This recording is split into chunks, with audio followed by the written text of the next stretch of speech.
Apabila akhir zaman, ujar Rasulullah, jadilah umatku itu 3 kelompok, 3 golongan. Satu golongan yang beribadah kepada Allah ikhlas. Golongan yang lain ada yang beribadah ria, mengharapkan sesuatu dari makhluk, baik itu materi atau pujian.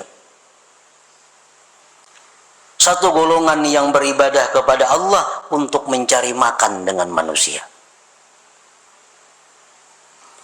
Allah berfirman pada hari kiamat, bagi orang-orang yang ikhlas, masuklah kalian ke dalam surga. Dan Allah berfirman bagi yang lainnya, pergilah dengan mereka itu ke dalam api neraka. Para muhibbin rahimakumullah, dengan dalil-dalil ini jelas bahwasanya ikhlas itu adalah satu kewajiban yang mesti ada dalam setiap amal ibadah. Tanpa ikhlas, amal ibadah itu tersia-sia dan kita pun akan disiksa oleh Allah Subhanahu wa ta'ala. Nah, para muhibbin rahimakumullah, dengan demikian kita wajib belajar apa itu ikhlas. Dan kita wajib berusaha untuk bisa mendapatkan ikhlas itu, agar kita menjadi orang yang selamat di akhirat nanti. Nah, berbagai macam pendapat para ulama tentang ikhlas itu apa. Satu syekh mengatakan ikhlas itu ini. Ada lagi imam ini mengatakan ikhlas itu macam ini. Ada lagi seorang guru menyatakan ikhlas itu macam ini. Nah, kita ambil dari sekian banyak pendapat tentang ikhlas itu, satu pendapat daripada para imam-imam itu. Al-ikhlasu ala salasi darajat. Ikhlas itu 3 tingkat. 3 tingkatan. Yang pertama disebut darajatil awam. Ikhlas tingkatan orang awam. Ini ikhlas sudah ada punya harga di sisi Allah, walaupun murah daripada tingkatan yang berikutnya, tapi sudah dihargai oleh Allah. Kita beribadah sembahyang, kita pakai ikhlas orang awam, itu sudah berharga, cuma harganya lebih murah dibanding ikhlas tingkatan-tingkatan yang berikutnya. Nah, ikhlas orang awam ini artinya adalah ifradul haq bi kasdil ibadah ma'atalabil huzuzid dunyawiyyati wal ukhrawiyyah kahibzil badan wal mal wa sa'atir rizq wa dukhulil jannah wan najati minan nar. Ikhlasnya orang awam itu adalah mengesahkan Tuhan pada tujuan ibadah. Memang inya beribadah itu tujuannya adalah semata-mata karena Allah, tidak ada karena yang lain. Nah, inya sembahyang karena Allah, tetapi beserta meminta, menuntut bahagian-bahagian duniawi dan ukhrawi. Inya sembahyang karena Allah. Di samping itu, mudahan diluaskan Allah rezeki, mudahan dipeliharakan Allah harta yang ada, mudahan mati masuk ke surga, mudahan terhindar daripada api neraka, contohnya. Nah, ini sudah ikhlas untuk golongan orang-orang awam. Inya berzakat tuhnya karena disuruh Allah, perintah Allah. Tetapi ini ada minta kepada Allah. Dengan berzakat ini, dia minta kepada Allah agar hartanya bertambah, hartanya terpelihara, hidupnya selamat dunia dan akhirat. Nah, ini ikhlasnya orang awam. Beribadah semata-mata hanya karena Allah, tetapi ada minta macam-macam dengan Allah, baik itu urusan duniawi atau ukhrawi. Nah, ini sudah masuk ikhlas, walaupun ikhlas yang paling rendah. Kita membaca surat Waqiah umpamanya, membaca surah Waqiah karena Allah, tapi ada harapan, mudah-mudahan diluaskan Tuhan rezeki. Nah, itu ikhlas ngarannya. Tapi ikhlas tingkatan orang awam. Ini membaca surat Tabarak, suratul Muluk karena Allah, tapi mudah-mudahan dalam kubur selamat. Nah, ini ikhlas, tapi derajatnya bukan derajat yang tinggi.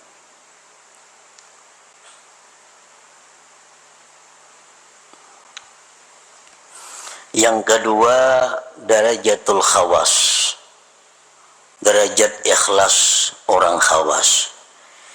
Ifradul haqqi bil ibadah ma'a talabil huzuzil ukhrawiyah kadukhulil jannati wan najati minan nar wal ma'rifati wal musyahadati wa ghairiha.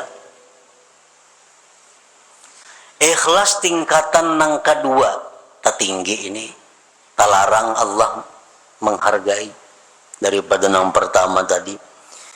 Nah, ikhlas derajat yang kedua ini adalah mengesahkan Allah pada ibadah. Artinya inya beribadah itu semata-mata hanya karena Allah, kada karena yang lain. Tetapi serta tuntutan akhirat, masuk surga, selamat daripada api neraka, diberi Tuhan ma'rifat, diberi Tuhan musyahadah. Nah, ini yang dituntutnya kepada Allah. Ini berzikir, babanya 1000 sehari atau 10.000 sehari. La ilaha illallah, la ilaha illallah. Tujuannya apa berzikir ini? Karena Allah. Allah nyuruh berzikir. Tapi inya minta kepada Allah agar diberi ma'rifat kepada Allah, agar diberi musyahadah. Nah, ini ikhlas tapi menurut tingkatan khawas ngarannya. Belum lagi sampai ke derajat yang tertinggi daripada ikhlas itu. Tapi sudah ikhlas ngarannya. Ya, tadi orang membaca surah Tabarak supaya dalam kubur selamat daripada fitnah kubur. Nah, ini ikhlas. Tuntutan akhirat. Ini ikhlas derajat khawas ngarannya.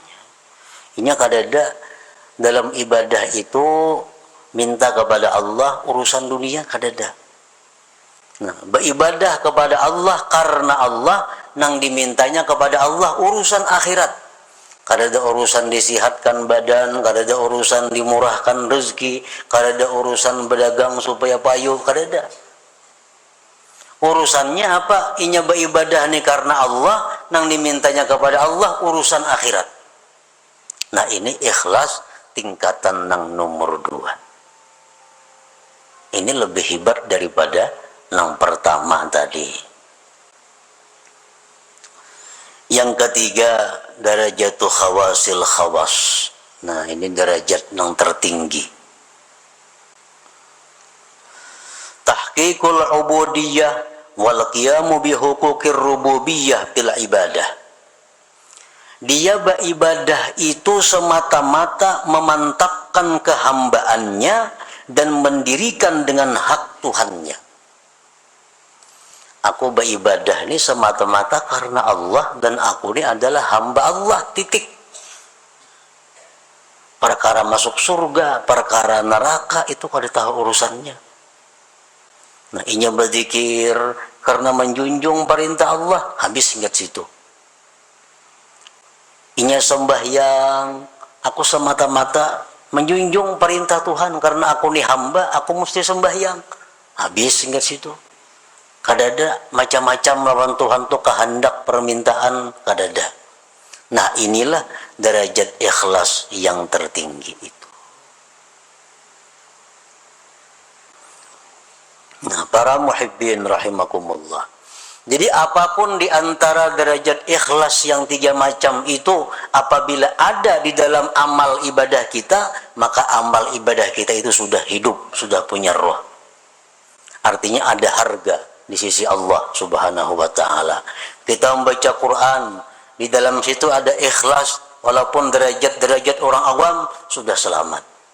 Apalagi kita membaca Quran, di situ ada ikhlas derajatnya orang khawas, lebih larang lagi Allah menghargai. Apalagi ikhlas nang nomor 3, makin larang lagi harganya. Makanya ibadah itu dibalas 10, bisa 70, bisa 100, bisa lebih pada itu, tergantung mutunya ibadah itu, tergantung kualitasnya ibadah itu. Para muhibbin rahimakumullah. Nah, jadi kita sudah tahu pentingnya ikhlas tadi. Pentingnya kita beribadah itu karena Allah. Kalau kadang macam itu, sembahyang kita ditolak dan kita disiksa. Kita puasa kadang karena Allah, puasanya ditolak dan kita disiksa. Kita bersedekah kadang karena Allah, berbagi-bagi duitnya, tapi kadang karena Allah, duitnya kada diganti Tuhan, berpahala kada, disiksa, duitnya habis. Kalau orang tuh bersedekah karena Allah, akan mendatangkan kelapangan, mendatangkan kebahagiaan. Karena Allah. Tapi kalau orang ini membagi-bagi duit, membagi baras, membagi apa, kada karena Allah, ujung-ujungnya bisa gila, bisa stres. Karena kada karena Allah. Nah, ini akibatnya dalam dunia pun sudah menderita.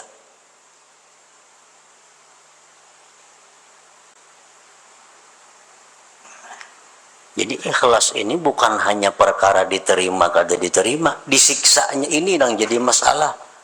Sembahyang nang mestinya jadi ibadah berbalik menjadi maksiat. Membaca Quran nang mestinya ibadah karena kada ikhlas jadi maksiat. Bersedekah nang mestinya ibadah tapi karena kada ikhlas jadi maksiat. Nah, oleh karena itu kita wajib fardhu ain mempelajari apa itu ikhlas supaya bisa amal itu diterima oleh Allah Subhanahu wa taala. Dan sesudah kita belajar ikhlas tadi macam itu, tinggal kita berusaha bagaimana cara mengamalkan, bisa melakukan ikhlas itu. Para muhibbin rahimakumullah, yuktasabul ikhlas bitadabburil ayati wal akhbar bi targhibil ikhlas wa tarhibir riya. Nah, supaya kawa ikhlas, kita sudah tahu tuh di ikhlas tadi, ibadah nang karena Allah, kada ada karena nang lain-lain, itu ikhlas. Tahu sudah kita. Cuma kayak apa supaya kawa, supaya kau menerapkan itu di dalam ibadah kita. Nah, ikhlas itu diusahai pertama dengan merenungi ayat-ayat, hadis-hadis yang menggemarkan ikhlas dan menakuti riya. Kita cari, kita renungi Al-Quran, bagaimana memuji orang yang ikhlas. Al-Quran, Al-Hadis, bagaimana menerangkan akibat surga terhadap orang yang ikhlas. Al-Quran, Al-Hadis menakutkan bagaimana orang yang kada ikhlas. Orang yang kada ikhlas itu beramal, apapun amal ibadah, kada ikhlas. Itu di akhirat dipanggil Allah dengan panggilan ya munafik, hai munafik. Ya ghadir, hai penipu. Kita tuh beribadah kada ikhlas. Allah memanggil di akhirat dengan panggilan hai penipu, hai orang munafik. Nah, ini yang kita renungi hadis-hadis seperti ini agar kita bisa ikhlas. Bahkan diriwayatkan bahwa orang yang tidak ikhlas itu nanti di akhirat akan diulu-ulu oleh Allah. Sebagaimana dia dalam dunia mengulu-ulu kepada Allah. Kan sembahyang. Tapi sembahyang ini yang dicarinya adalah pujian. Itu mengulu-ulu Tuhan ngarannya. Kisahnya menyembah Tuhan, tapi hatinya menyembah orang yang dia harapkan. Nah, di akhirat dibalas Allah. Jar Tuhan, pulang bin pulan masukkan ke surga. Masukkan. Nah, bejurut kesukaan ke surga. Sampai kamu ke pintu surga, ditutup orang pintunya, tak ditutup. Oh, ya Tuhan, dalam dunia ikam maulu-ulu aku, sekarang giliranku maulu-ulu ikam. Nah, ditampayakan surga kenikmatannya, sekalinya kada boleh masuk ke neraka dulu singgah. Nah, inilah akibat orang yang maulu-ulu Allah di dalam dunia. Bersedekah itu ibadah. Mestinya karena Allah. Tapi kalau kada karena Allah, itu istihza billah, maulu-ulu dengan Allah. Allah akan membalas nantinya ulu-ulu itu di akhirat. Nah, jadi kita untuk dapat ikhlas itu pertama merenungi ayat Quran, hadis-hadis Nabi tentang bagaimana orang ikhlas, bagaimana akibatnya orang itu mun kada ikhlas. Yang kedua, supaya bisa ikhlas itu wa bi ikhfa'i wa kitmanil hasanati wal a'malis shalihat, menyembunyikan amal-amal saleh itu, baik waktu melakukannya atau sesudah melakukannya. Nah, bersembunyi ini mendukung supaya ikhlas. Beramal saleh, sembahyang sunat, pokoknya hal-hal yang kada disuruh kita benampak, sembunyikan amal-amal itu. Jangan dikisah-kisahkan, jangan dikuya-kuya, karena mengurangi nilainya, bahkan bisa menggugurkan pahala. Nah, kita menyimpan amal saleh serapi-rapinya, itu membantu keikhlasan. Yang selanjutnya agar kita bisa ikhlas, nah ini yang paling penting, wabikat ittama anil khalqi, memutus tamak daripada makhluk. Selama kita masih tamak dengan makhluk, kita sulit untuk ikhlas itu. Nah, selama kita masih ada yang kita kehendaki daripada makhluk, sulit untuk ikhlas. Kita kepingin makhluk itu sayang lawan kita, kita kepingin makhluk itu hormat lawan kita kepingin makhluk itu mencintai kita kepingin makhluk itu memberi sesuatu kepada kita kepingin makhluk itu agar memilih kita. Selama itu ada dalam hati, kita sulit untuk ikhlas. Nah, sulit untuk ikhlas. Jadi putuskan harapan-harapan kepada makhluk.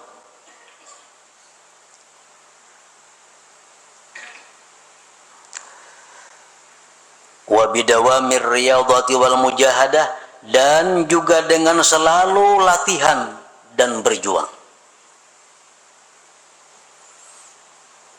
Jadi ikhlas ini mesti dilatih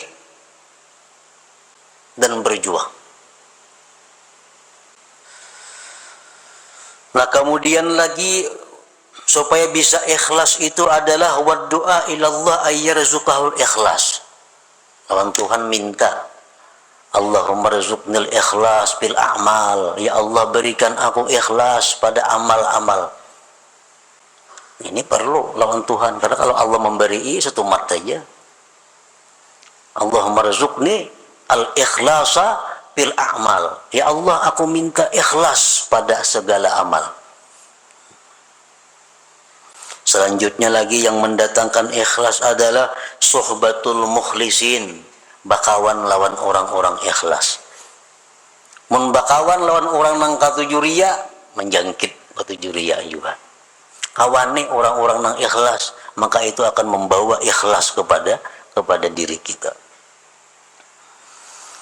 Wal iktifa bi ilmillahi ta'ala, dan ikhlas itu juga didatangkan dengan merasa cukup dengan ilmu Allah, merasa cukup dengan tahunya Allah. Aku nih beramal bila Tuhan tahu saya kung cukup dah, yang lain biar kadang tahunya. Nah, ini iktifa bi ilmillah. Bila kita kau macam itu, ikhlas. Aku beribadah, kada penting manusia, kada penting orang lain tahu. Bila Allah saya pun tahu cukup sudah. Nah, jadi itu jalan-jalan untuk mendapatkan ikhlas tadi.